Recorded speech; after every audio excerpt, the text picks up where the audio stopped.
Hi, my name is Rich Hawkins. I'm a surgeon at the Stephen Hawkins Clinic of the Carolinas in Greenville, and I want to talk about impingement syndrome. This is a very common syndrome that occurs in the shoulder. Really, some people call this bursitis or rotator cuff tendonitis. It can progress in life to become a full thickness tear, but we're really talking about the aspect that is earlier than that when the tendons are irritated. I have a shoulder model here, and I want to show you how this occurs. If we take this shoulder model, this is the right shoulder, this is the front. You can see the ball and socket of the shoulder, and then above the ball and socket is the roof of the shoulder shown here, and then between the top of the shoulder and the roof are rotator cuff tendons right here. And these rotator cuff tendons become easily irritated. In fact, when one lifts one arm up in the air, you can see how these tendons become easily irritated. So there just isn't much room between the roof and the top of the shoulder and these rotator cuff tendons, thus why they get very irritated. And that can be a source of pain and disability. And these tendons can progress through with this irritation to a full thickness rotator cuff tear, as we mentioned, and that really is the subject of a more advanced problem in the shoulder. At any rate, this is diagnosed by examining the patient, going over the history, and we know that this is such a common problem, and common things being a problem, many patients present to our offices with impingement tendinosis or tendonitis of the shoulder. We examine them and look for certain physical examination signs by moving the arm in different directions to determine the fact that they do have signs that suggest impingement tendonitis of the shoulder. At that point in time, we then consider how we might help patients and or how we might additionally diagnose the problem. We do x-rays of the shoulder to be sure there's nothing of significance there, and x-rays as we take them can often show prominence right here on the undersurface of the acromion, something that we might refer to as bone spurs, where they're more prominent to accentuate the impingement problem, and these bone spurs are dealt with somewhere along the line. The other aspect in terms of diagnosis, we often put an injection into the shoulder by coming in here with our needle right into this direction right here, and we inject numbing medicine into here and then put some cortisone as part of the treatment program. And we do this for two reasons. One reason, we inject the numbing medicine and then we examine the shoulder again, and we should in fact see that the signs that we had before that demonstrated pain should disappear. That strongly suggests we're in the right area, thinking the right things, and that these patients have an impingement syndrome. We then, at the same time, having put some cortisone in, hope that that will help the patient feel better in their conservative program. Now, we treat these patients in several ways when they come to us non-operatively, we suggest. Number one, we do the injection. We indicate it for both diagnostic and therapeutic reasons. We then do an exercise program that we teach them. And if you look at the shoulder and consider that the ball rides up and squeezes these tendons, if we do an exercise program that works on the muscles at the front and the muscles at the back, it pulls the head down like this, so you can see there's more room right in this area for those tendons when the shoulder moves.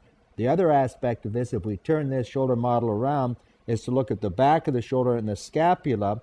That moves on the chest wall, so that when we lift the arm, the scapula moves as well. So if we work on these muscles to clear and work more efficiently in the chest wall, you can see it too creates area right here. So these exercises are designed when we lift the arms to create more area right under the roof of the shoulder so that these tendons don't impinge. So that's the principle or the principles of the exercise program.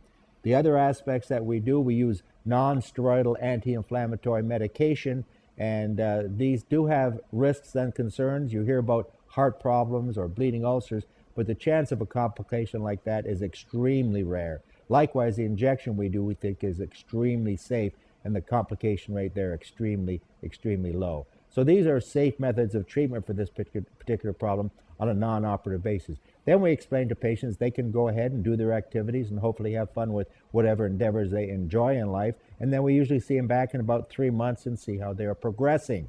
At that point in time, if they're not doing well, we talk about perhaps getting an MRI to rule out any associated pathology, or to be sure that there's not a rotator cuff present that we talked about, which can be present with this disease process.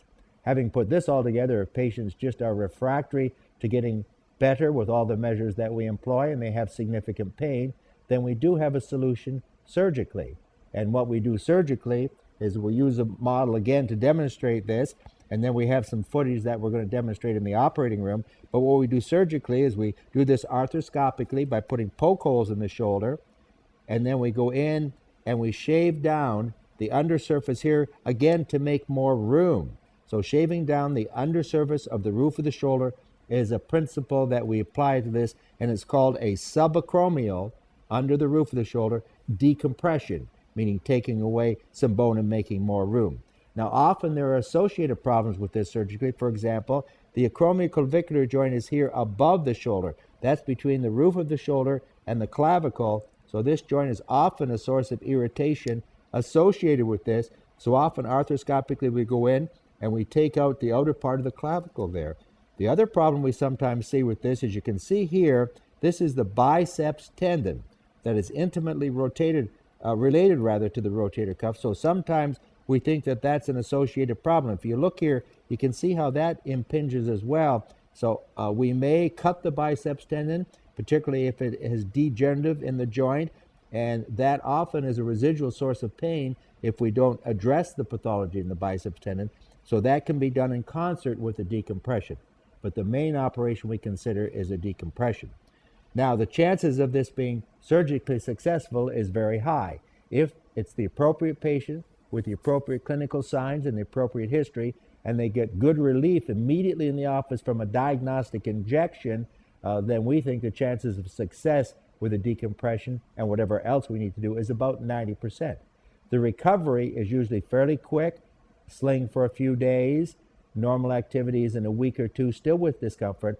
And I tell patients that when we see them about 2 weeks after surgery, hopefully they're lifting their arm up in the air fairly far with comfort and confidence. And then at 4 or 5 weeks, they can chip and putt or do various sporting activities. And then usually by 2 months, they're back to relatively normal activities in life. So work is another aspect because it often can be more demanding, and things like professional pitchers and throwing can be more demanding. So that might take a little longer to get back to those activities, perhaps between 3 and 4 months. So that's the aspect of impingement syndrome. We want to demonstrate some aspects intra-articularly of the shoulder. So when we put the shoulder scope in, if we look at this model again, we can see the inside of the shoulder, and we look inside and look at all the structures inside the shoulder.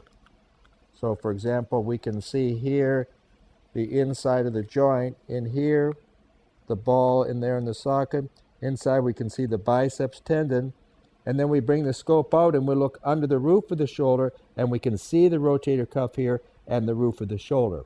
So we're going to demonstrate some of these things in a surgical manner by looking inside the shoulder and exploring the shoulder joint, and then we're going to go under the roof of the shoulder and look at the rotator cuff area and show how we sort of decompress this area with various surgical instruments. And sometimes we cut the biceps tendon, which we're going to show, and we take out the outer clavicle.